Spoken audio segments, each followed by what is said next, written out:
In Module 1, you will learn about education research in general and action research in particular. You will also be introduced to the research methods that you can use. What is research? As cited in Efron and Ravid's 2013 text about action research, research is an intentional, systematic, and purposeful inquiry. Using an organized process of collecting and analyzing information, the researcher seeks to answer a question, solve a problem, or understand a phenomenon. In everyday conversations within and outside of education settings, the term research means different things to different people. It may be used formally or informally. For example, a school principal may say this to a parent who communicates an issue: "I will research what happened and get back to you." As another example, an educator who is interested in going back to school in a higher education setting may say this to family members, friends, and colleagues: "I'm not sure if I want to do a second master's degree or do my doctorate.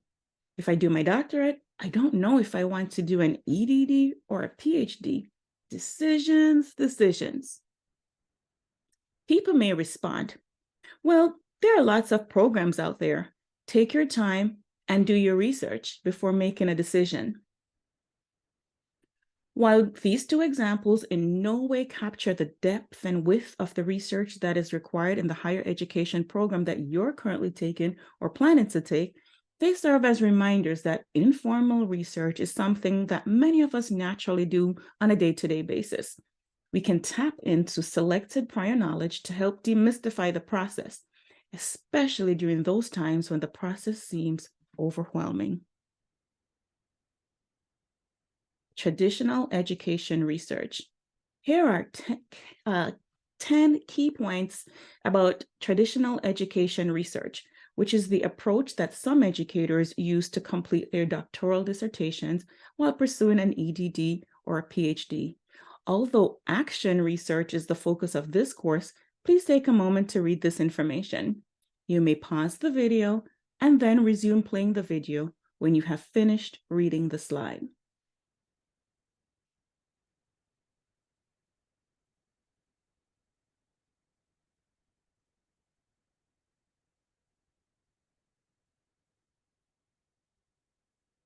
Action research. Now, here are 10 key points about action research, which is the focus of this course. Please take a moment to read the key points. Notice the differences between action research and traditional education research. You may pause the video and then resume playing the video when you have finished reading the slide.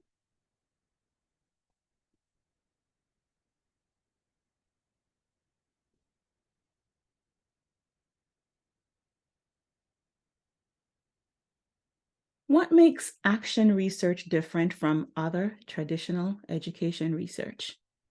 As Efron and Ravid stated, it is constructivist, situational, practical, systematic, and cyclical. Here are summaries of each term.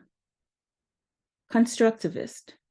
Action researchers generate their own knowledge and make informed decisions based on their own inquiries rather than relying on outside experts. Situational. Action researchers' goals include understanding their unique contexts. They study specific situations and the people in them, and their findings should be considered in light of the complexities of the setting they studied. Practical. Action researchers select research questions based on personal and professional interests and use the results to improve their practice. Systematic.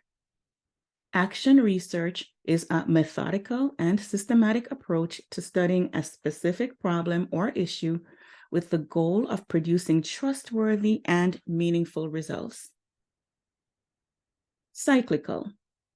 Action research is a cycle of inquiry that begins with a research questions and ends with the application of the gained knowledge, leading to new questions and a repeat of the cycle.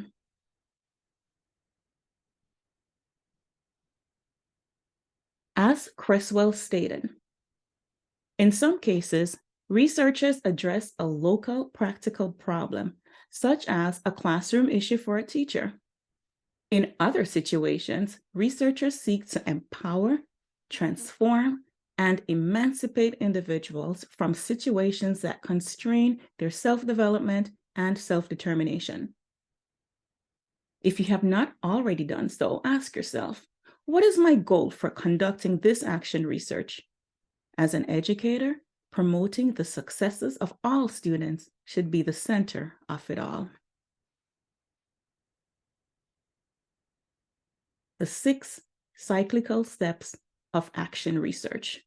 Efron and Ravid outlined 6 cyclical steps in action research. The first step is to identify a problem. The second step is to gather background information. The third step is to design the study. The fourth step is to collect data. The fifth step is to analyze and interpret the data. And the sixth step is to implement and share the findings. You will learn more about these steps in subsequent modules. These steps are not always linear.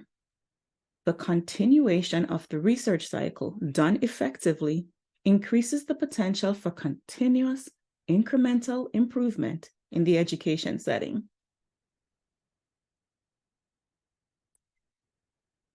Which method to use?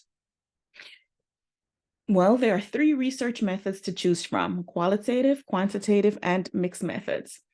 The decision about which method you choose to use depends on the research question or questions, the focus of the study, the setting or settings, and the researcher's interests and dispositions. More about this in subsequent modules.